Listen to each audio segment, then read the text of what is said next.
Admiral Jara's tentacles coiled in disgust as she reviewed the manifest one final time. 30,000 humans, crammed into derelict colony ships that barely qualified as spaceworthy. The Galactic Council had made their intentions clear. Send Earth's most expendable population to establish mining colonies in the lawless Outer Rim, where pirates, hostile environments, and worse awaited them.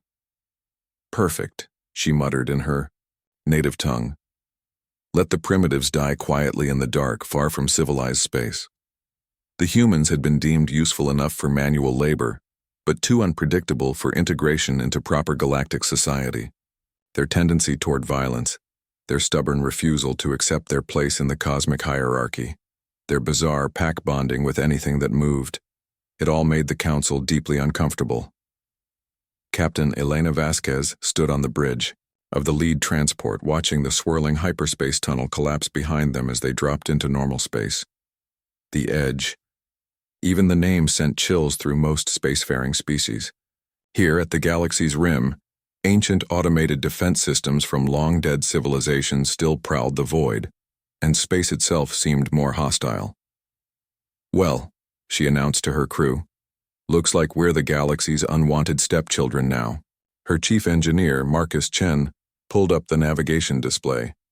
50 systems marked for colonization, each one a death sentence according to the briefings. Radiation storms, unstable stars, hostile native life, and pirate strongholds. The Council had essentially handed them a detailed map of where not to go. Ma'am, Marcus said, studying the readings, these worlds they've assigned us, half of them are supposed to be uninhabitable. Elena smiled grimly. Then I guess we'll have to make them habitable. The first year was brutal. 3 colonies failed completely, their populations evacuated to safer worlds. But something strange happened with the survivors. Instead of breaking, they adapted. The miners on Kepler 442c discovered that the toxic atmosphere actually enhanced human endurance after acclimatization. The farmers on New Manitoba found that the barren soil produced incredible yields when mixed with Earth bacteria they'd smuggled aboard. More importantly, they began to work together in ways that amazed even themselves. When pirates attacked the research station on Tau Ceti Prime, they expected easy prey, a few hundred human scientists and their families.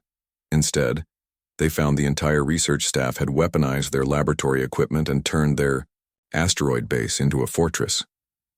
The pirates fled after losing half their fleet to what the survivors described as improvised hell. Word began to spread through the criminal networks. Avoid human colonies. They fight like cornered animals and think like engineers. By the 3rd year, something unprecedented happened. A delegation of Korthax traders approached Colony New Detroit with a proposal. The Korthax were known throughout the galaxy as ruthless, businessmen who barely tolerated other species. Yet here they were, offering exclusive trading rights to the humans. Your people, the lead Korthax explained to Colonial Administrator Sarah Kim. They fix things that cannot be fixed. They make impossible things work. We have watched you turn dead worlds into gardens and empty space into highways. Sarah raised an eyebrow. Highways? The Korthax gestured toward the viewing port, where a massive structure hung in space. What had once been a derelict alien space station was now a thriving trade hub, rebuilt and expanded by human engineers using salvaged materials and pure ingenuity. You took our abandoned way station and made it into the most efficient trading post in 3 sectors, the Korthax continued.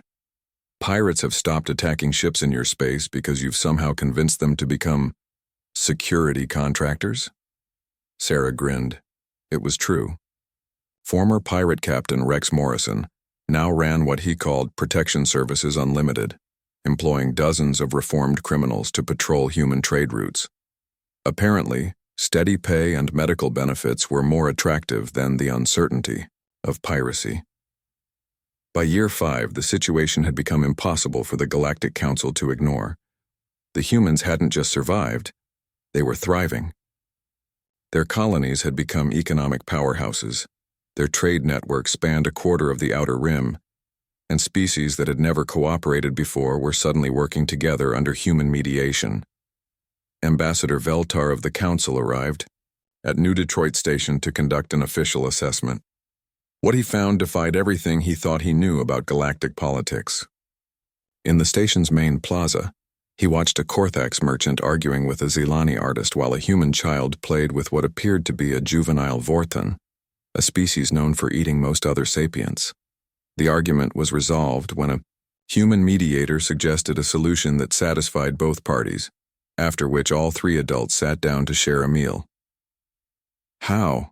Veltar asked Elena, who had become the de facto leader of human space. How did you unite species that have been enemies for millennia? Elena shrugged. We didn't try to make them the same. We just gave them reasons to work together. Turns out, when you're focused on building something instead of tearing it down, old grudges seem pretty pointless. She gestured toward the viewport where construction ships, crewed by former enemies, worked together to complete a new deep space communications array. You sent us here to die quietly, but humans don't die quietly. We're too stubborn. So, we lived loudly instead. The final insult to the Council's plans came during Year 7, when the Outer Rim Coalition formally requested recognition as an independent governing body. The coalition represented over 300 worlds and included 17 different species, all unified under principles the humans had somehow made work: mutual aid, collaborative development, and what they called aggressive problem-solving. Admiral Jara received the coalition's formal declaration with trembling tentacles.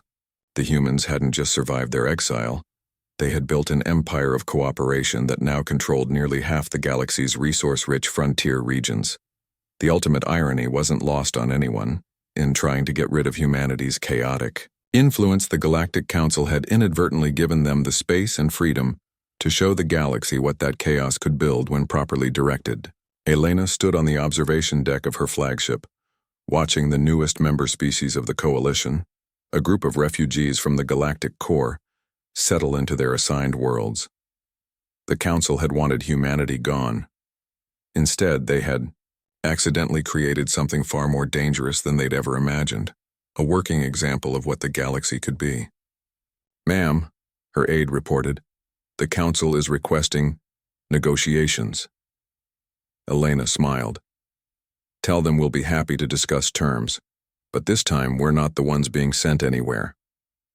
The humans had gone to the edge of the galaxy to die. Instead, they had shown the galaxy how to live.